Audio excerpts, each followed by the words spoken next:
10 people have been confirmed dead after a fire rips through an apartment block in central Paris. One person has been taken into custody and authorities suspect arson.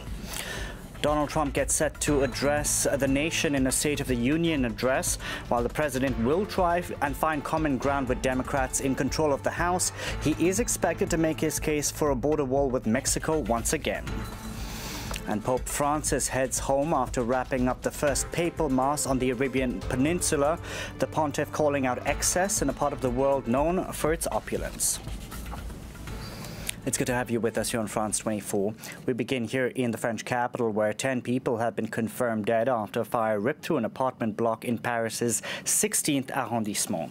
Firefighters needed 5 hours to bring the flames under control. Authorities believe the fire looks like an arson attack, and one 40-year-old woman who lived in the building has been arrested. The fire broke out before 1 a.m. local time, surprising residents in their beds. It started on the upper floors and spread downwards, burning for over 5 hours. The apartment complex is located in the capital's chic 16th district. Its courtyard made it difficult for firefighters to access. They had to scale the building's walls to rescue people from the roof, balconies, and outside of windows, where they climbed to escape the blaze. This young woman, still in shock, was woken up by the alarm. It went off at around midnight. It was already black with smoke. I live on the 8th floor, the top floor. And so I hung over the edge of the balcony to try and protect myself. Authorities say those killed were found suffocated or threw themselves from the building. Investigators haven't determined what exactly started the fire, but they suspect it was not an accident. For now, we're treating this as a criminal case, and one person has been arrested, somebody who lives in the building.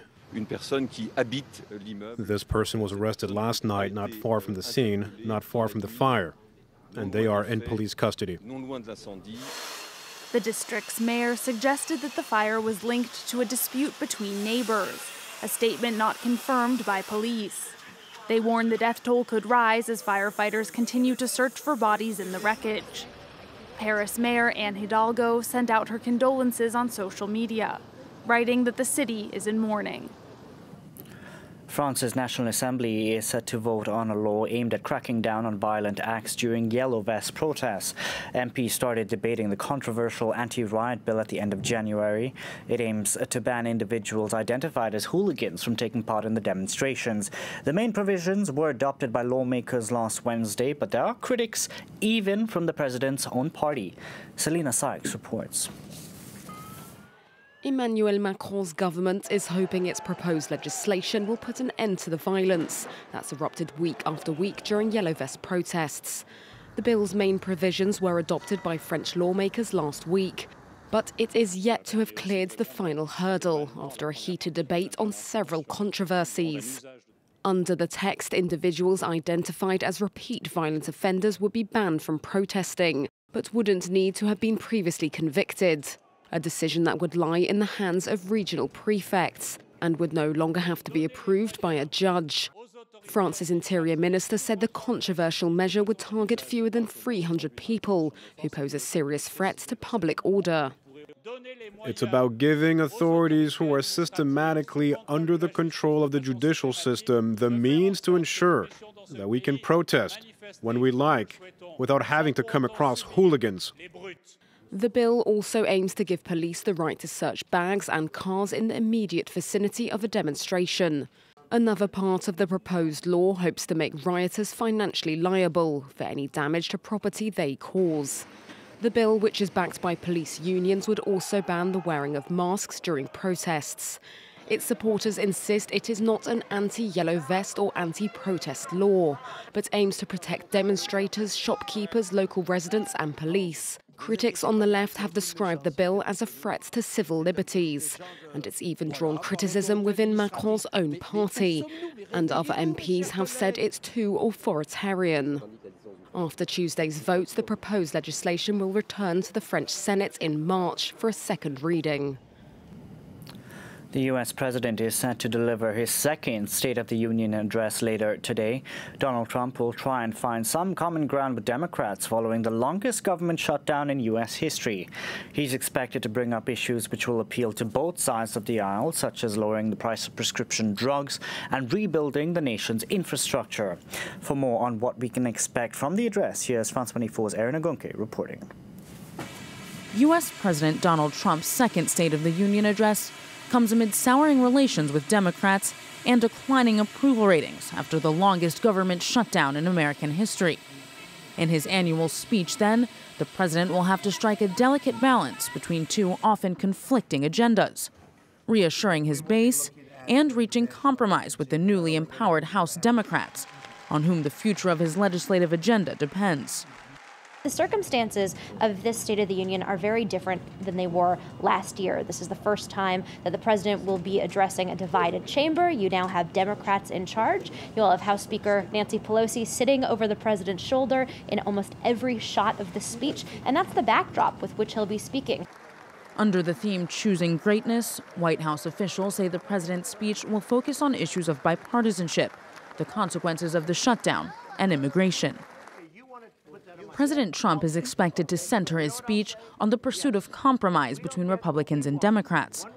Officials have suggested he will emphasize policy areas where the two parties have successfully worked together in the past, including infrastructure, trade, and prescription drug prices. The president will also address the aftermath of the government shutdown. After 35 days of gridlock, he agreed to reopen the government for 3 weeks, pending further negotiations on border security. He's expected to use Tuesday's speech to make a last-ditch appeal to Democrats on the matter. If the two parties fail to reach an agreement by February 15th, a second shutdown will begin. As an alternative, President Trump has suggested he could announce a national emergency in order to secure funding for the border wall. The new right-wing government in Brazil have unveiled a plan to tackle crime in a country with the highest murder rates in the world. It includes tougher sentencing and a clampdown on corruption as well as organized crime. The measures are part of President Bolsonaro's anti-crime plan to bring an end to years of corruption. Here's what the country's justice minister had to say. We want the judge to be able to reduce the sentence by half or even waive it entirely if the excessive use of force in self-defense happens because of the person's fear, surprise, or other violent emotion. Pope Francis has left the United Arab Emirates. Earlier this Tuesday, the pontiff said Mass for 180,000 people in the capital, Abu Dhabi. The Pope used the occasion to call out excess in a part of the world known for its opulence, telling congregants they didn't need to build superhuman works to be faithful. A historic event. For the first time ever, a Catholic Pope delivers Mass on the Arabian Peninsula. More than 130,000 people gathered inside and out the Zayed Sports City Stadium in the United Arab Emirates. He has a special charisma, which appeals to each one of.